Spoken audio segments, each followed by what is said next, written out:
So some diabetic medications can be really dangerous during exercise. So they can cause low blood sugar during exercise, which sometimes can be life-threatening. I'm a primary care sports medicine doctor, and in this video, I'm going to show you how medications help to control your diabetes, what medications can cause low blood sugar, and finally, advice on how to make sure that doesn't happen. Let's get started. So let's spend a few minutes understanding medications for type 2 diabetes. So there are two types of oral medications that we commonly prescribe. So there are some that increase insulin secretion, while others work in different ways without impacting insulin secretion.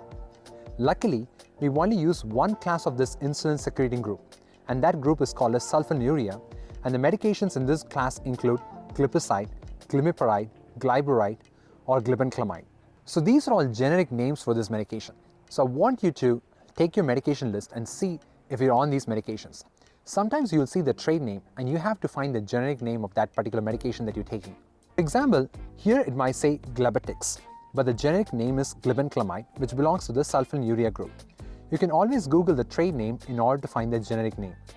Since these medications that belong to the sulfonylurea group secrete insulin, these medications can increase the risk of low blood sugar during exercise.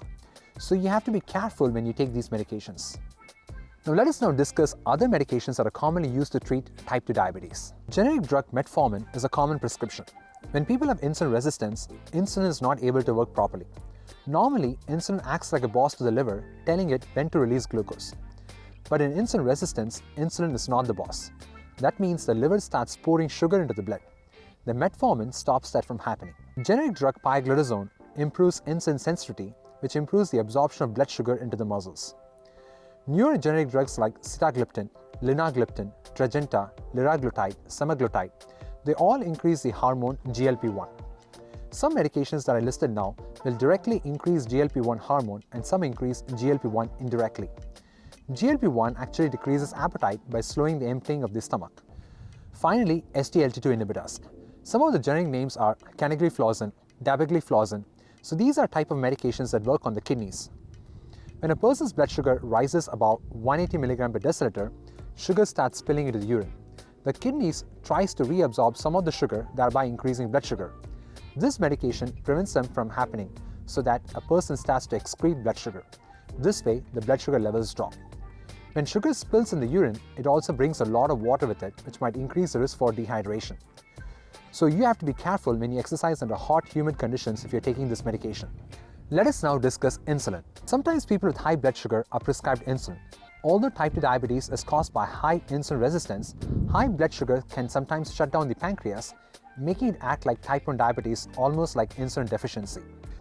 So there will be a period when you're on insulin to keep your blood sugar under control as you start incorporating a healthy lifestyle. Since exercise can improve insulin sensitivity, if someone doesn't adjust his insulin during exercise, he can go into low blood sugar. As of now, there are only two types of medications that can cause low blood sugar. So one are the medications that belong to the sulfonylurea group, the other is insulin. Follow the steps to avoid low blood sugar during exercise if you're taking those two types of medications that I mentioned above. Before you start working out, check your blood sugar level. If it's under 90 mg per deciliter, do the following. Eat around 15 grams of carbohydrates.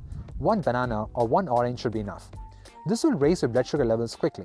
If you're planning to do an hour of exercise at a good intensity, maybe like brisk walking or jogging, then I would recommend having one slice of bread with peanut butter along with one banana. Basically, you're aiming for 20 to 30 grams of carbohydrates in total, which will make sure that it releases the blood sugar into your system slowly. If you're from India, you can do something similar, maybe one idli with sambar or chutney or one roti. So let's say your blood sugar is consistently less than 90 mg per deciliter before exercise, then I would recommend discussing with the doctor to adjust your medication, or maybe you should change your exercise timing. If your blood sugar is between 90 to 130 mg per deciliter, then I would recommend 10 mg of carbohydrate like half a banana. If you're going to do strength training exercise, then you don't need to take anything. If your blood sugar is more than 130 mg per deciliter, then you're all set. I hope this video is helpful. Don't postpone exercise, start exercising today. So if you want to know more about type 1 or type 2 diabetes, then click this link here. And I'll see you in the next video. Until then, goodbye.